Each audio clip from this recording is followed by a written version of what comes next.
And hello and welcome to the Home and Energy Chats. My name is Heather Chandler and I'm the owner and publisher of Green and Healthy Maine Homes and the Green and Healthy Maine Homes magazine. Each episode we chat with industry experts to help you learn about creating healthy, efficient, and sustainable homes.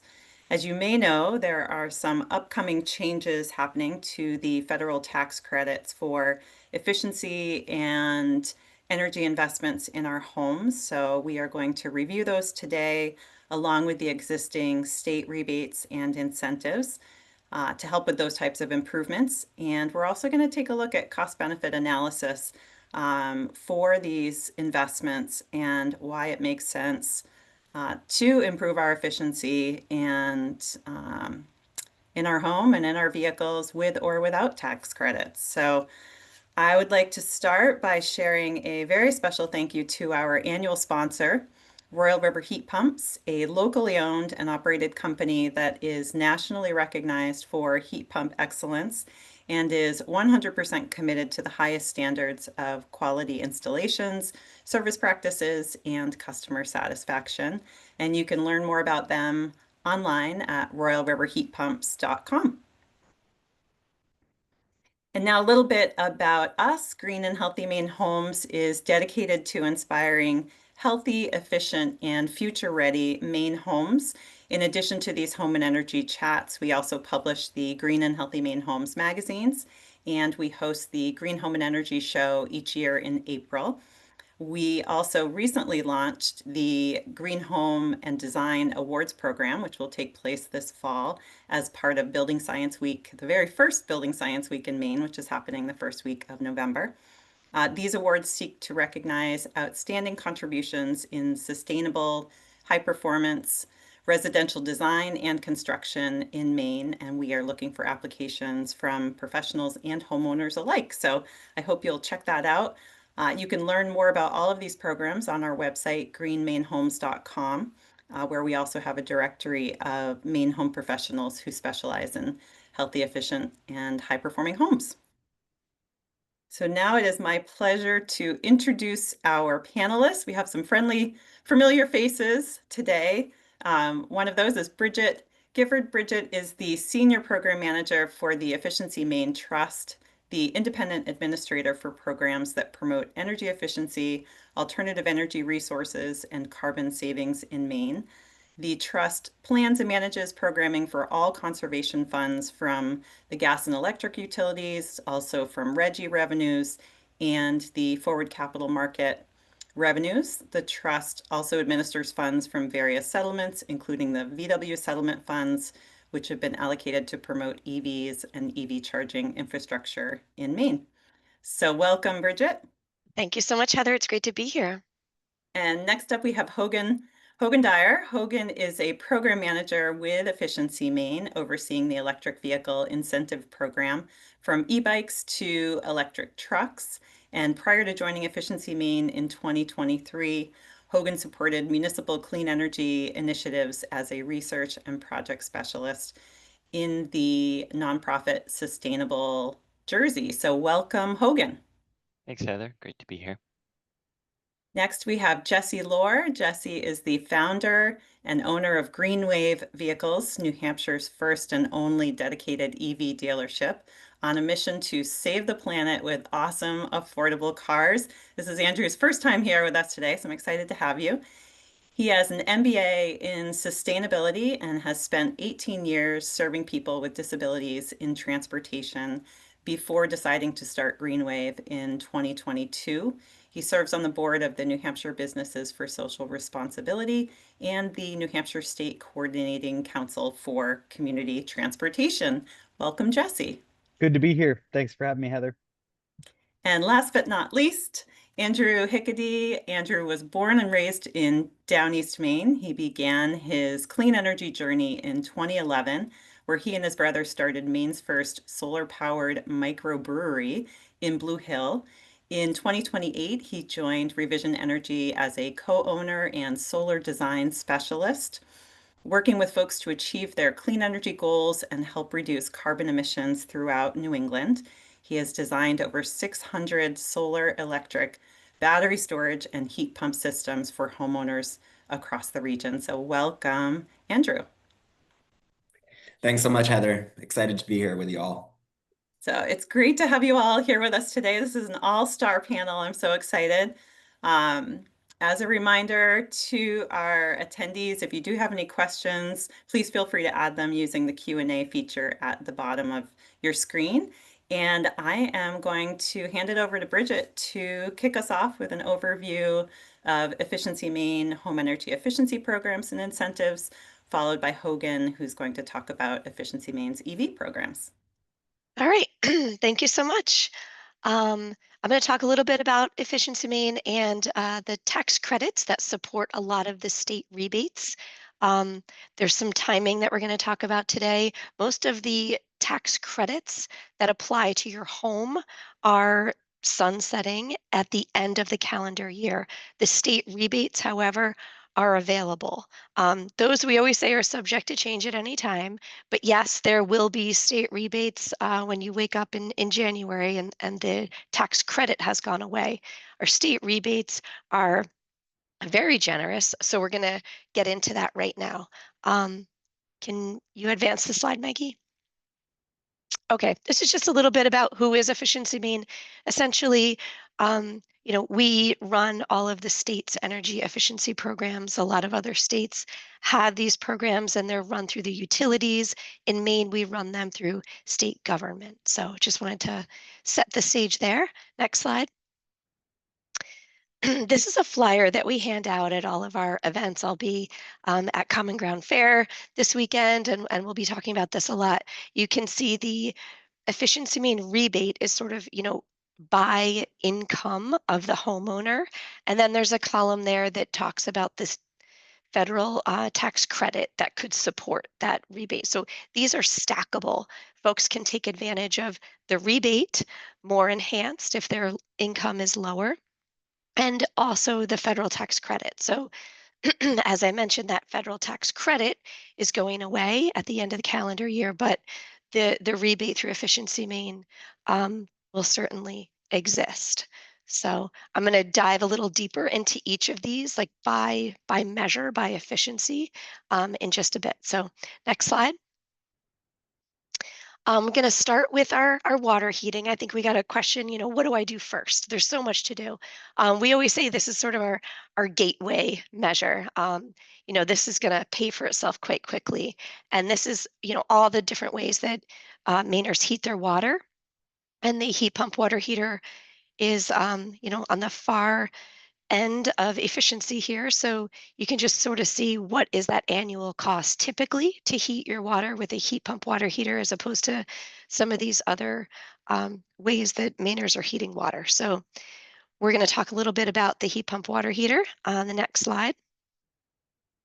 This is the financial example. So when you're in the market for your first energy efficiency upgrade, you're going to go to Lowe's or Home Depot, and you'll be able to get the heat pump water heater discount right at the register. So this just shows the financial example up against a traditional electric water heater. They sort of look the same. They're both powered by electricity. Our heat pump water heaters are so much more energy efficient. So you can just sort of see line by line the cost of these things. You can see the federal tax credit. It's 30% up to $2,000 for the heat pump water heater. So in this scenario, we've assigned about $150. So, if you run to Lowe's or Home Depot before the end of the calendar year, you may be able to take advantage of that $150. In January, February, March, when you're in the market for a heat pump water heater and you haven't gotten it yet, that federal tax credit won't be available. There may be some plumbers who can do this work for you and have a lot more time on their hands. So, it's not going to break the bank necessarily if you miss out on that federal tax credit when installing a water heater. Just shop around for vendors. And if you're handy, then you can certainly install that yourself. So I just wanted to show really in dollars and cents, what that means, that 30% up to 2,000, in the grand scheme of things, when you're thinking about all the savings that that heat pump water heater is going to afford you, um, it's a great time to do it now. It's a great time to do it in March as well. So next slide, please. We're going to talk a little bit about heat pumps. Next slide. This is for, your heating and your cooling of your space. So these are all the benefits of heat pumps, certainly saving money, air conditioning and heating, and air filtration. I think most of us are pretty familiar with heat pumps, so we can scoot to the next slide. And this bar graph shows all the different ways that Mainers are heating their homes, and where do heat pumps fall in that efficiency continuum. So this is a typical cost of heating your home with heat pumps throughout 1 year in Maine, throughout a Maine winter. And these were taken from the governor's energy office in August, just showing the different energy pricing. So next slide, please. Okay, so these are the Efficiency Maine rebates. Again, very healthy and available even after the tax credit sunsets. But we are rebating the heat pumps by outdoor unit. So if you're a low-income Mainer or a moderate-income Mainer, those rebates are enhanced, but there are rebates available to everyone. So we will rebate up to 3 units, up to 3 outdoor units.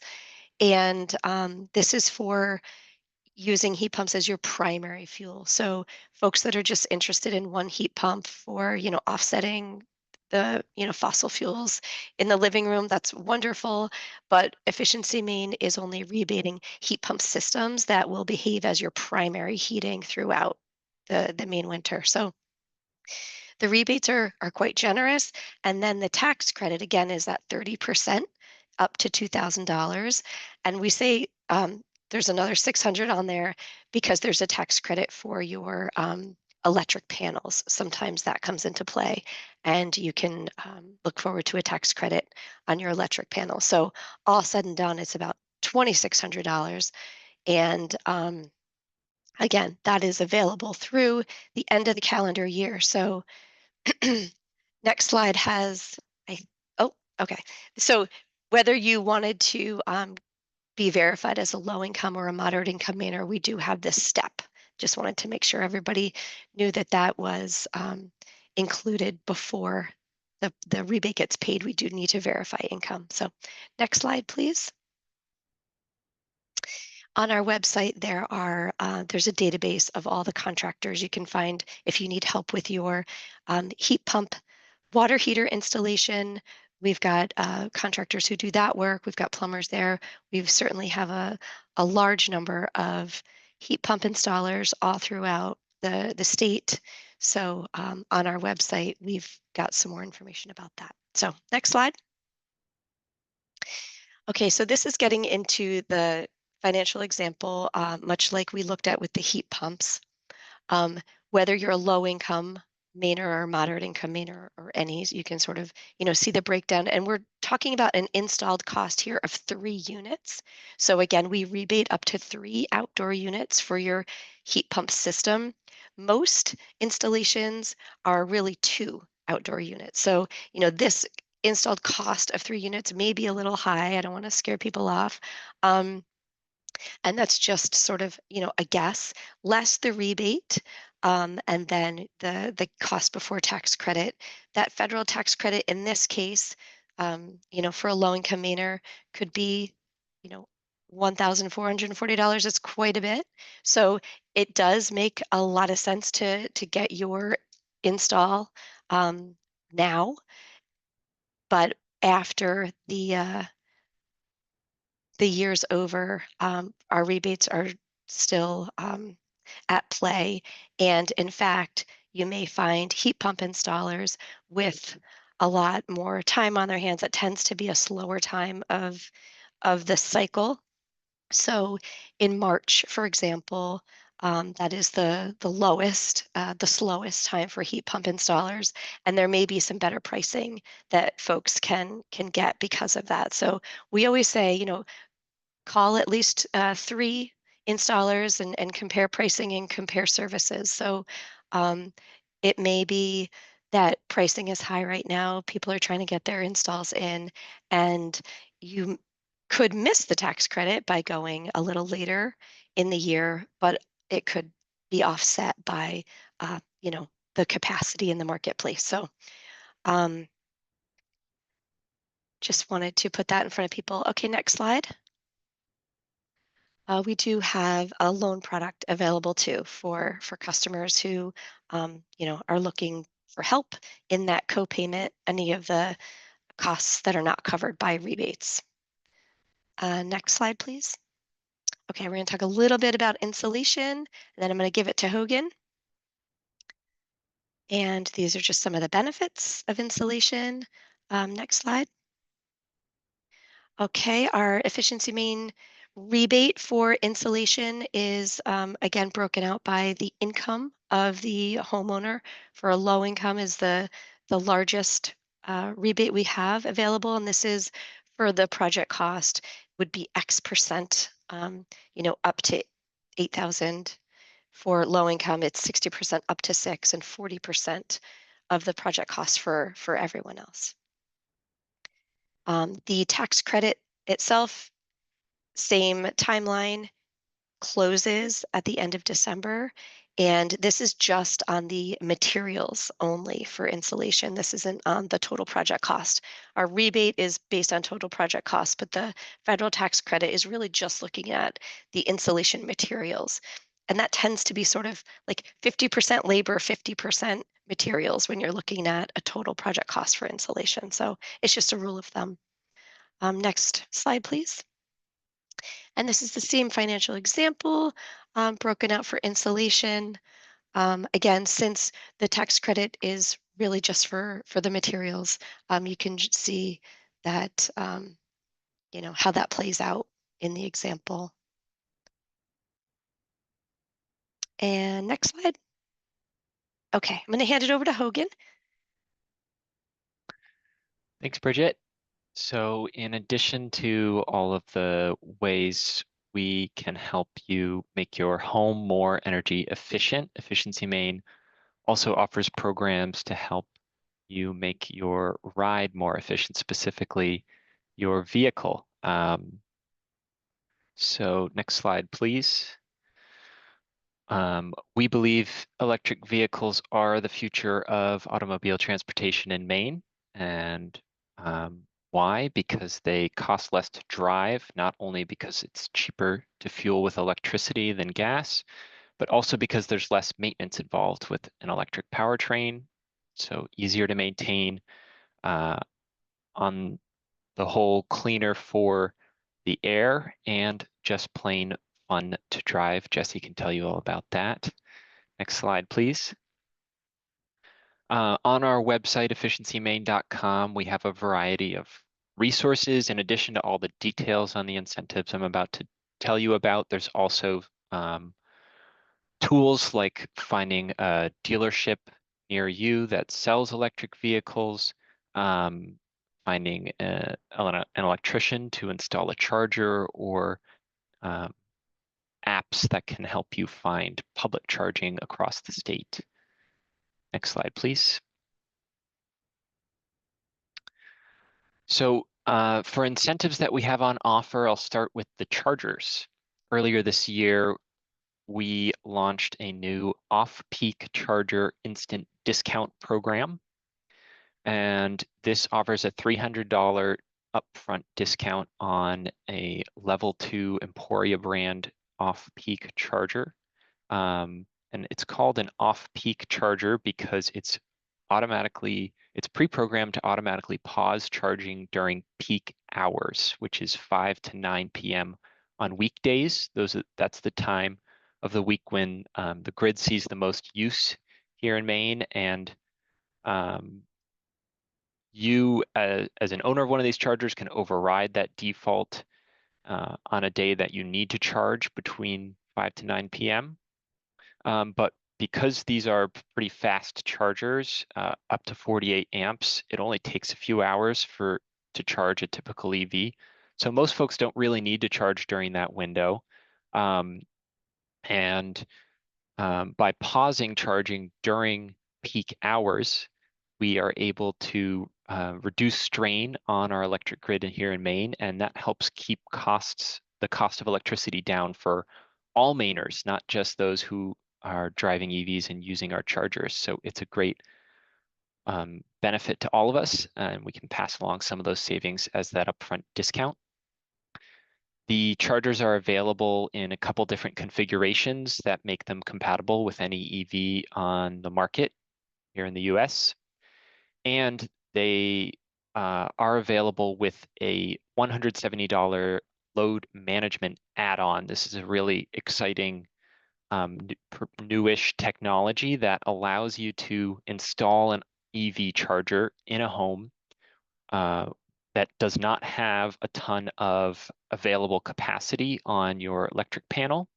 The load management tool monitors your electricity use in your home and ensures that the EV charger never pulls more than what's available from your panel. So this $170 add-on can help you avoid the cost of a panel upgrade, which tends to be somewhere in the range of $3,000 to $5,000. So that can make a big difference in the upfront cost. And finally, not mentioned on the slide here, but there are now time of use rates available in Maine that are based on this 5 to 9 p.m. schedule. So for some folks, you can save money on the electricity that you're fueling your EV with by signing up with that time of use rate and pairing that with one of these chargers. You just reach out to your utility to learn more about that. And also, there is a federal tax credit available on EV chargers through June of next year. And that does apply to residential installations in select census tracts. There's a tool online you can check to see if you qualify, and that helps cover some of the installation costs, 30% up to $1,000. Next slide, please.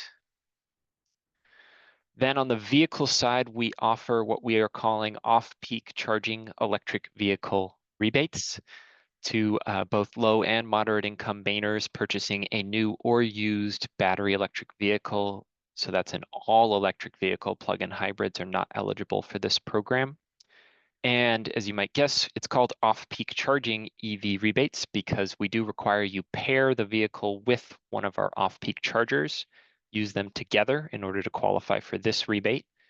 But while the federal tax credit is still around for EVs, that's only through the end of this month, you are able to combine our rebate with the tax credit for certain purchases that qualify and meet both programs for some significant upfront savings. But as Bridget was saying, for our other programs, our rebates will stick around regardless of the tax credit expiring. And we'll continue to support folks in purchasing vehicles with that upfront discount. And I'll mention too, since Jesse is here, and we'll dive into kind of more of the financial side of purchasing an EV. We have some upcoming program changes, including expanding the program to dealerships outside of the state of Maine. So I thought I'd mention that since Jesse's located down in New Hampshire, he'll soon be able to participate in the program and offer these. Next slide. Next slide, please. So just to quickly cover some of the other energy efficiency measures we often get questions about, we do have rebates available on geothermal heat pumps, pellet and wood boilers and furnaces, and energy efficient clothes washers. We do not have rebates available on batteries, solar, windows, doors, and energy audits. There is a federal tax credit, and those are available through the end of the calendar year. Thanks, Hogan. And next slide, we'll just, if you want to get started, go to our website or give us a call Monday through Friday, 8 to 5. You can reach us at that number and they'll help direct you to the appropriate team to get started. Thank you both. Thanks, Bridget and Hogan. You shared a lot of really great charts and information on your presentation that I know are also on your website. So for anyone who's watching, if you didn't have a chance to catch all the detail in the slides, you can get much of that information on the website. So I encourage you to check out efficiencymaine.com. At this point, I'm going to turn it over to Jesse. Jesse, this is Jesse's first time on the chat. So excited to have you here with us, and tell us a little bit more about Greenwave. All right, fantastic. Thank you so much, Heather. So glad to be here today. Greenwave is New Hampshire's first dedicated EV dealership on a mission to save the planet with awesome, affordable vehicles. We've got over 60 vehicles in stock today. We opened up in February 2023, and I'm very proud to have worked with folks like Hogan and from Revision and Efficiency Maine. It's really exciting. I also want to say that they did a fabulous job covering so much of the tax credit, so we'll probably jump through some of my slides that I did on that, but we'll touch on that really quickly. So we're a fun place to visit. Check out our reviews, and we make it easier for you to go EV down here in Northampton, New Hampshire on Route 1. Next slide, please, Bridget. So, why do we do this? Why did I do this? Well, because climate change is real and electric cars are awesome. If you've never driven one, you really should at least check it out, because they're just more fun to drive. They're less expensive to own. The technology is fabulous. They're safer.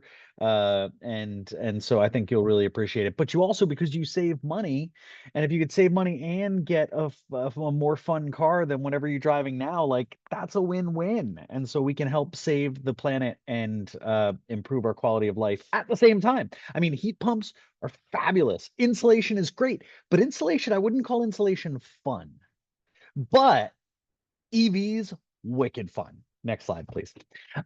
So this is in the US. I mean, transportation is a huge challenge for us, right? The biggest slice of our pie of greenhouse gas emissions is transportation. In the state of Maine, it's 49% of greenhouse gas emissions in the state of Maine come from transportation. So it's about half.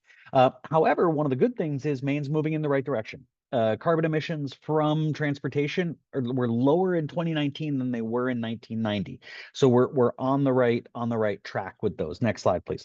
I know some people ask the question, like, do EVs really make an impact? This is a study from the International Energy Agency, done by the Argonne National Laboratory, looking at the full life cycle emissions of an EV. And the first two bars on the left are EVs and their emissions, and the one on the right is internal combustion engines. And the blue at the bottom is carbon emissions associated with auto manufacturing. And then in the two bars on the left, the dark blue and the green, those are battery manufacturing emissions. So with current manufacturing, it does take more CO2 to create an EV than it does to create a gas car, right? Until we have a full circular economy where we can recycle batteries. But then you take that orange slice, that's the carbon emissions come from the standard mix of energy in the United States. So you do have some carbon emissions if you're still getting some of your power from natural gas, although you can choose 100% renewable home energy from your supplier. But the one on the right shows you that yellow is your fuel cycle emissions. So after you burn gas for the life of a car, you're more than twice as many carbon emissions to own an ICE vehicle. You can go to the next slide. But how does it work for individuals, right? So 1 gallon of gas, you're putting about 9 kilograms of, it's 8.887 kilograms of CO2 for every gallon of gas burned.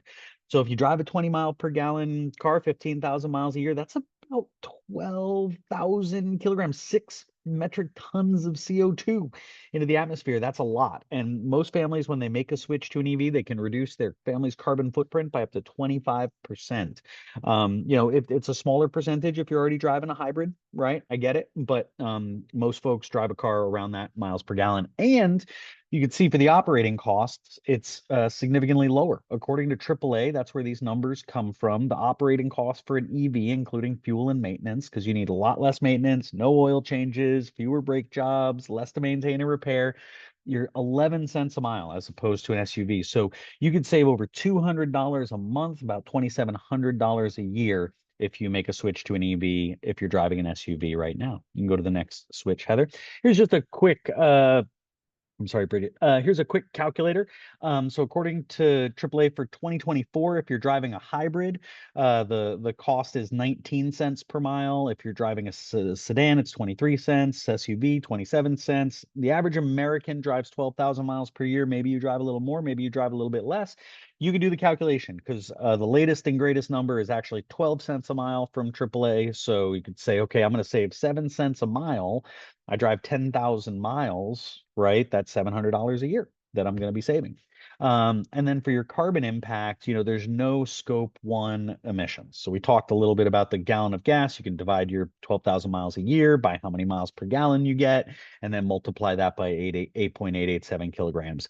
And when we talk about scope 1 emissions for an EV, there's nothing coming out the tailpipe, right? And if you buy a used EV, there were no emissions to make the used. I mean, to make the new car, there were some emissions, but to make the used car, there were no emissions. So it's actually the most environmentally friendly choice is to purchase a used EV because you got nothing coming out the tailpipe.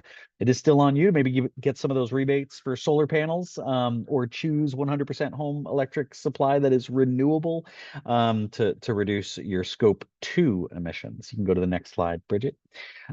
So we already did the tax credit. I just want to go a little bit deeper on the federal tax credit because it expires September 30th. You can go to the next slide. So the Inflation Reduction Act provided for a tax credit of 30% up to $4,000, right? And you see the income limits there. It's $150,000 for those married filing jointly, $75,000 for individual filers, $112,500 for a head of household. You can only claim one every 3 years, but if you're a couple and you claimed one but your spouse didn't, you can actually get a second one, right? So you can get basically 2 per joint household. And the car does have to be $25,000 or less, has to be at least 2 years old, and there are some ownership requirements, so no car can get the tax credit twice. So at Greenwave, we do have mostly cars. We have over 25 cars that qualify for the tax credit today. Oh, we just sold one, 24. 24 cars that qualify for the tax credit today, and they're going fast. And then we do have some that already took the tax credit and somebody decided to upgrade, so there's no tax credit available in the vehicle, but the price is lower as a result. That's the great thing, is that the EV market is continuing to mature and vehicles are getting more and more affordable. So if you are thinking about it, come down to Greenwave to check it out. We can give you that tax credit at point of sale. It comes right off the purchase price. So if a car is priced at $25,000, you only pay 21.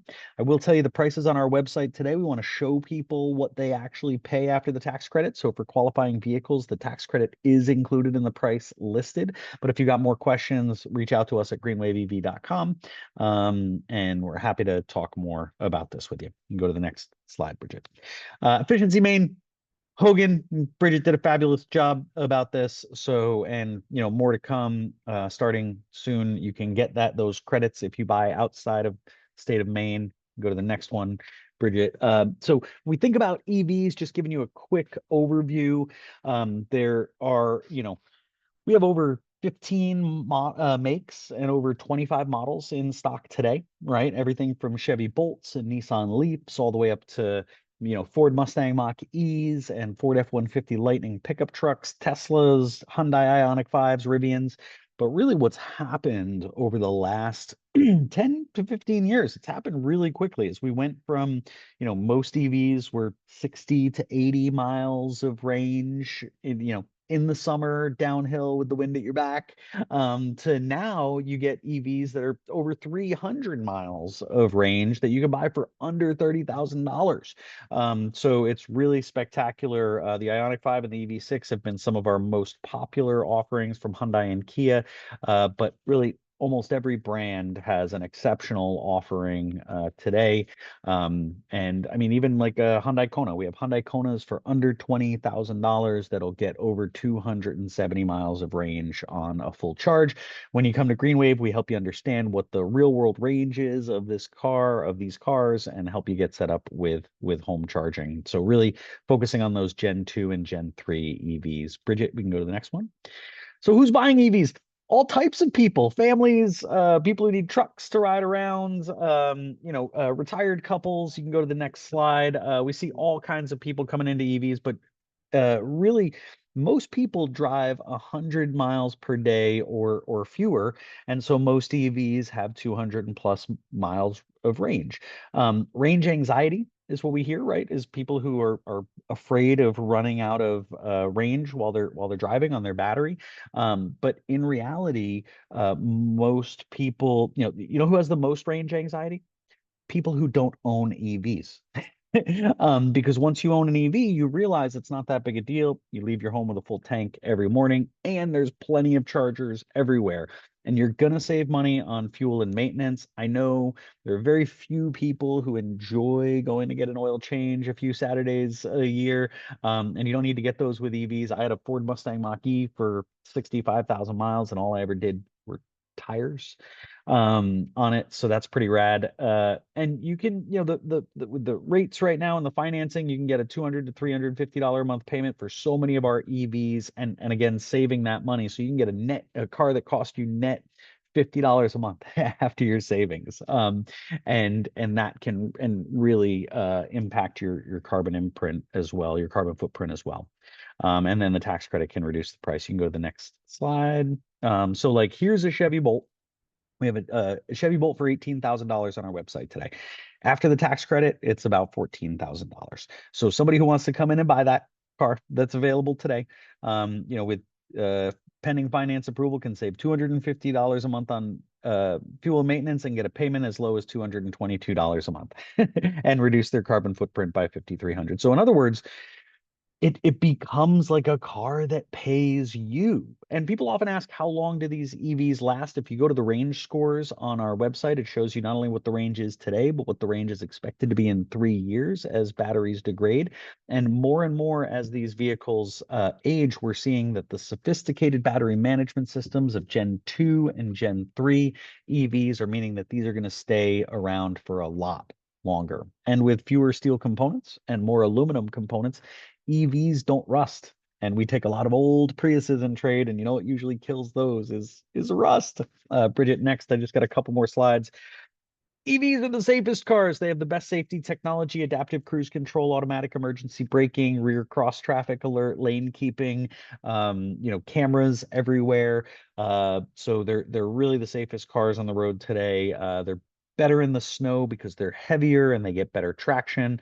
They have advanced driver assistance techniques or systems to keep you safe on the road. And they are 61 times less likely to catch fire on a per 100,000 car basis, according to a study from the National Transportation Safety Board. So they don't actually catch fire. Go to the next slide, please. They're the most fun cars. The performance is incredible. If you've never driven one, you got to step on the accelerator. Can't call it the gas anymore. Step on the accelerator to see it go. The technology is really awesome when you see the way that it integrates with your phone and with AI features enabled in a lot of these cars. It's exciting. Self-driving is so cool. I know it's a little scary for some folks, but we do know that autonomy and driver assistance is reducing collisions on the road, and they're very stylish. I mean, look at that Mustang. Oh, so good. Next one, please. Next slide.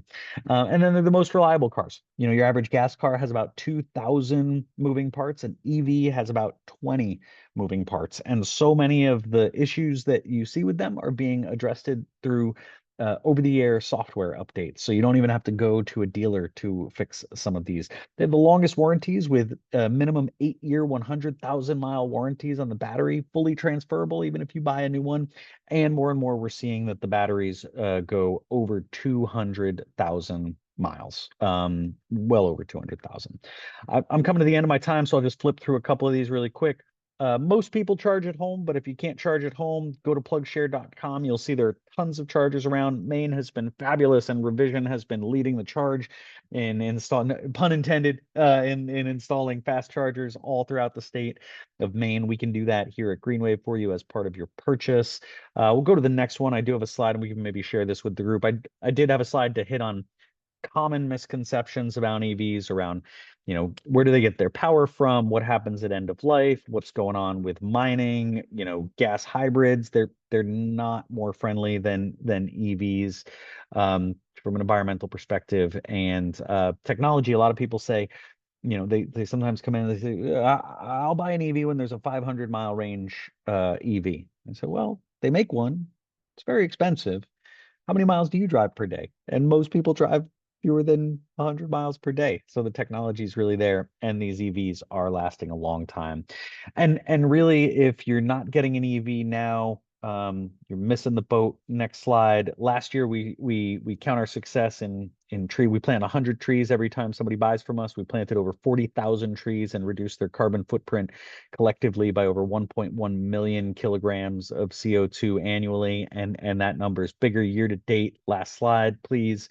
We're at 35,900 trees, so we'll probably eclipse that this month, which is exciting, and do more to reduce people's client impact. And that $306,000, that is money that is not going from our communities to big fossil fuel companies, right? Because Maine, New Hampshire, Vermont, we don't produce any oil, right? So when we're paying for gas, we're sending money out of our communities. We're saving that money, putting it back into the budgets of families throughout New England. So you don't have to come to Greenwave to get an awesome EV. They're out there, but we're just the most fun place to do it. So thank you so much, Heather, for having me, and I'll yield the rest of my time. Thanks. Thank you. Thanks, Jesse. Appreciate your energy and all of the great information that you shared.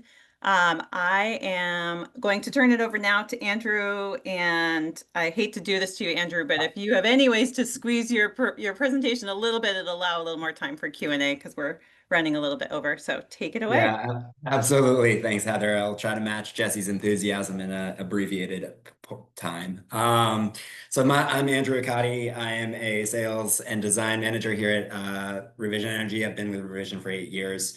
Let's go to the next slide. Our mission is to make life better by building a just and equitable electric future. That is our guiding mantra every day, and we are led by our values: be kind, be clear, be curious, be excellent, be responsible. And in times of uncertainty, it is more important than ever to lean into those values.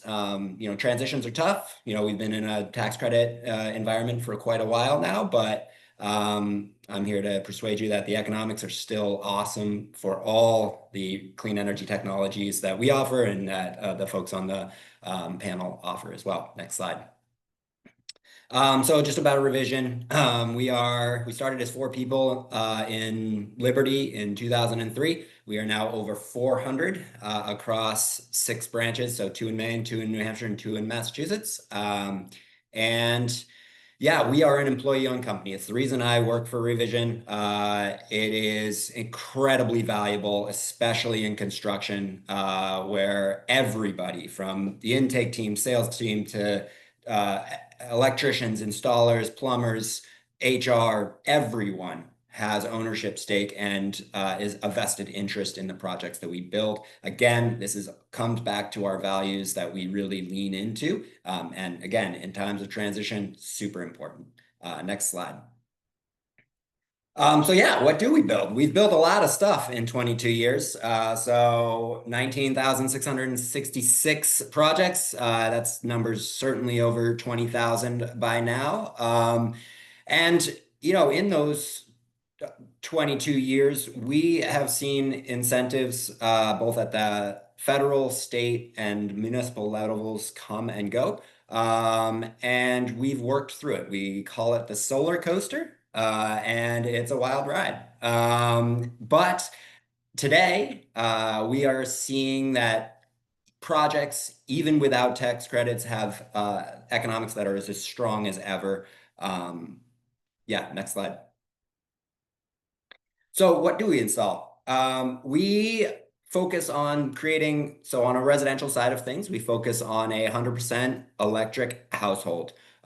So that household is powered by solar on the rooftop, and then that creates energy for transitioning your heating systems, as Bridget discussed, your heat pumps and your heat pump water heaters. So transitioning residential heating solutions and domestic hot water solutions to heat pumps and heat pump water heaters, super efficient. And if you can power them with solar, it's even more efficient. So we install heat pumps, heat pump water heaters, solar, battery storage, and EV charging, as Jesse alluded to, both on the commercial scale and the residential scale. So almost, I don't know exactly what the percentage is, but I'd be willing to bet it's about 50% of our solar installs. Also, we're installing a level 2 EV charger at site, which just, we're trying to build renewable, all electric future. I did it in my house, and I have a 100-year-old home in South Portland. Next slide. So this is a quick, because Bridget and Jesse have done a really good job of talking about heat pumps and heat pump water heaters and EVs. I'm going to just focus on solar mostly. So this is a traditional, just a very classic example of what a solar proposal will look like. This is for a 12.32 kW solar electric system rooftop that will produce about 13,000 kilowatt hours per year. As Bridget said, the 30% federal tax credit that is currently available for residential rooftop solar systems is sunsetting December 31st, 2025. So at the end of this year, systems have to be installed fully by the end of the year to monetize that tax credit. You can't go under contract and build it in 2026. It has to be built by the end of this year. Revision, no surprise. We saw a huge surplus of interest over the past 3 months since this legislation was unrolled. Unprecedented demand, really, and we filled up our remaining queue very quickly. So we have been focused on 2026 post-tax credit installs. And so we're here to show you that the economics are still really, really good. And so just quickly going through the 25-year cost of energy in that graph, if you just from the utility, if you're buying your electricity for 13,000 kilowatt hours per year, you're going to spend about $154,000 over the next 25 years. A solar project that can produce that same amount of electricity has a net cost of about $35,000, and then additional electric utility costs. So that's your baseline charge from the utility, minimum connection fee, and maybe a little bit of excess that the solar doesn't meet. So the difference between those graphs is, about $105,000 in savings over 25 years. Next slide. So that was for cash or self-finance projects, and we've been seeing a return on investment of about 8 to 12 years without the tax credit on a solar project. But in the future, we think that financing is going to play a much bigger role. It secures your budget. We talk about most Mainers live on some form of budget. And they allocate a certain amount to utilities. And we've seen rapid rise in utilities, which we're going to talk about in a second. But it's pretty much guaranteed that the utility rate is going to increase over time. But with a solar loan, that stays the same. It's a $0 down loan, and you have your fixed utility cost. It stays the same, whereas your utility rate would rise over time. So the orange line is a solar loan, and the blue line is business as usual with buying electricity from the utility. And the difference is your savings. Next slide. Why do we see the economics still being really incredible? The reason is we are in a climate where we're seeing increased demand for electricity. And so where does this electricity come from is the big question here. So this graph right here shows over the past 20 years, New England has seen a 3.7% year over year increase in utility rates. This put in by EIA, which does an incredible job modeling and forecasting electricity rates amongst many other things. Next slide. In Maine, 15-year trend is very much the same, 3.8% year over year. The 10-year trend is 6% year over year, and the 5-year trend is 11.4% utility rate increase year over year. And EIA has estimated that it's going to be 7% across the country for the next 10 years. And that's largely due to data centers and AI, which use an incredible amount of electricity, increasing demand, as well as increased electrification from electric vehicles and home heating solutions. So we're transitioning things that used to be powered by fossil fuels to electricity, and that increases demand. And if you don't believe us, the Maine PUC just released a memo yesterday with CMP that has requested a 5-year plan to increase the utility rates, essentially 5% next year, and then 2%, or sorry, 5% next year, and then 4% year over year for the next 5 years. It hasn't been approved by the PUC yet, but CMP is not shying away from it either. Next slide. And so this is kind of shows the cost of 25-year cost of energy. For a solar project, your cost per kilowatt hour, so that's the value of the electricity your solar creates for a cash project, is about 11 cents. If you finance it, it's about 22 cents. Your utility rate today in CMP territory is 24 cents. It's 27 cents in Versant territory. And so if you extrapolate that utility rate out 25 years, that's 77 cents per kilowatt hour in year 25. So if you can lock in at 11 or 22 cents now, that's securing your budget, securing your future. You pay way less. That's where the savings is coming from. Next slide. So the second part is net metering. So I'm going to breeze through this really quickly because most people have a good idea of what net metering is, but it is the foundation of solar. No surprise, we get way more electricity in the summertime than we do in the winter. But with heat pumps, typically your usage is higher in the wintertime than it is in the summertime. So a typical solar system will bank electricity April through September, and then you draw back on it November, December, January, and February. And you kind of go through that process. That graph on the right is kind of showing that, the green is your solar production, the red is the consumption. Next slide. And then this is a utility bill that also shows it. Essentially, your self-generation is what your solar is exporting to the utility grid. So you're banking that generation throughout the year. So in the summer months, you bank it, and then your banked generation goes up, and then you start dwindling down on it in November, December, and then you come around March, it's down to 23 kilowatt hours your bank, but then it starts going back up again. So in this scenario, the minimum customer charge is all this customer is paying month over month, and the solar's covering the rest. Net metering in Maine on a residential scale is not at risk at all. It's widely accepted and considered as a huge benefit to stabilizing the electricity grid by localizing generation. Less so on a commercial scale. That's where we've seen a lot of the discourse been. Next slide, and then we'll leave it here. Battery storage. Also, will battery storage systems on a residential scale need to be installed before the end of the year to monetize the tax credit? In a post-tax credit world, we are still seeing the value there. They bring resiliency. They also can bring some time of use, arbitraging your usage by essentially drawing off your battery when electricity is really expensive and then charging them when they're not. There's a ton of use cases for batteries. Right now, the primary one is resiliency to provide you power in the event of an outage.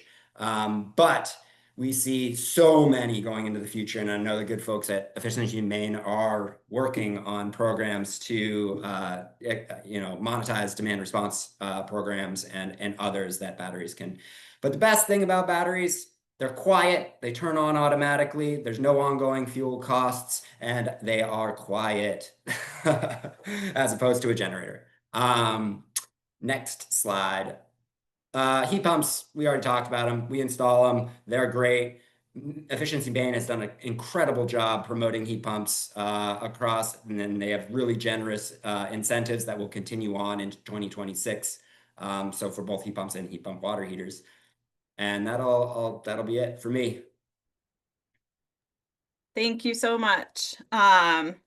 We have a few minutes for questions. So first, I just want to say a huge thank you to Bridget, who's been answering questions in the Q&A tab Just live trying to be efficient. as we've gone along. So there are tons of answers in there for a lot of the questions that have come in. So thank you. I really appreciate that. We do have some questions that came in through registration, so they wouldn't have been in the Q&A.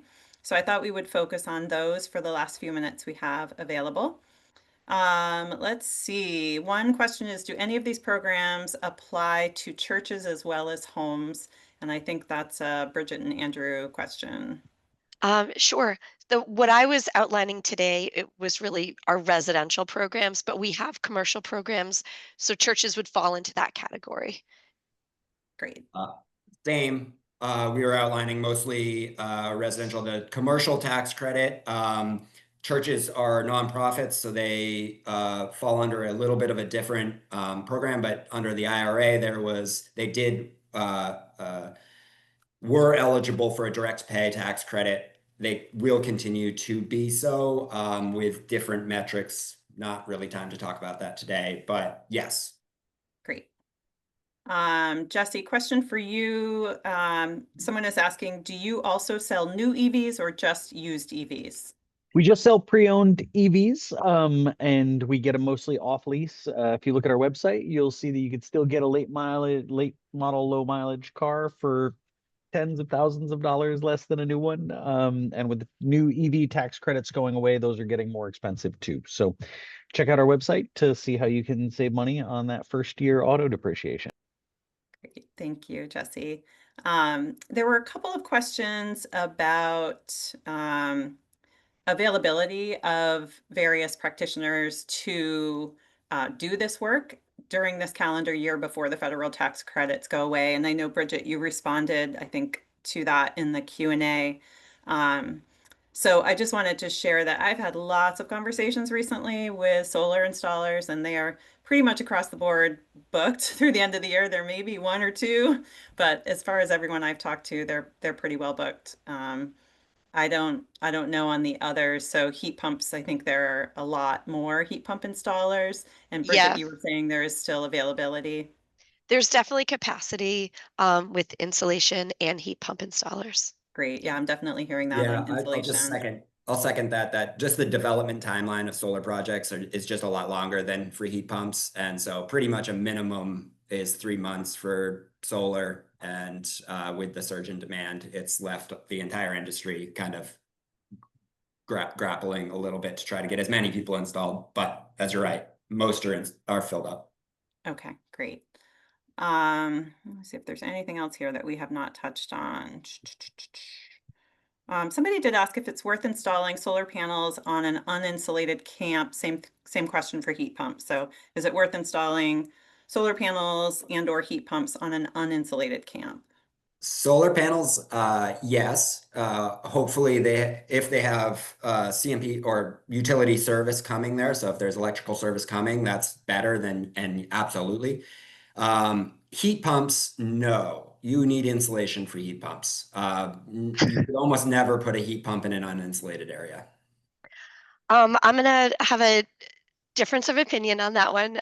In that, if you are heating that camp with fuel oil or propane, it's not the most efficient way to go, but a heat pump would be a more efficient way to heat that camp. So no matter the level of insulation, we're going to argue that heat pumps are the most efficient way to go. As long And as you're cooling. They'll heating, provide throughout the cooling heating too. season, we do have some rebate eligibility pieces that come into play. So it does need to be, Yeah. lived in throughout the heating season, and it needs to have heat pumps support at least 80% of that heat load. So insulation is always a great idea, but they're not tied together in our rebate programs. Okay, we have come to the end of our time. It goes so fast. So I'm going to remind everyone that the session was recorded and we will send out a link to the recording as well as contact information for all of our panelists. So if you have any follow-up questions that we didn't get to today, you could certainly reach out to them directly. I'll also put a plug in for everybody's websites where additional information is available, and definitely start at the Efficiency Maine website. That's a great place to learn about all of the resources that are available for Maine. So thank you again to all of our panelists. I really appreciate you sharing your time and information with us today. Thank you to our sponsor, Royal River Heat Pumps. And for anyone who is watching, you can learn about future Home and Energy Chat episodes and catch up on recordings from our past episodes on our website, greenmainehomes.com. Let's see, I think the last thing is there will be a short survey that pops up at the end of the session. We love your feedback, and it helps us to craft our future chats. I think the next one is coming up on October 9th, and it's all about deconstruction. So it's going to be a really cool one. So thank you again, everybody, and hope you have a great rest of the week. Thanks so much. Take care. Thanks so Bye-bye. much. Take care, all. Bye-bye.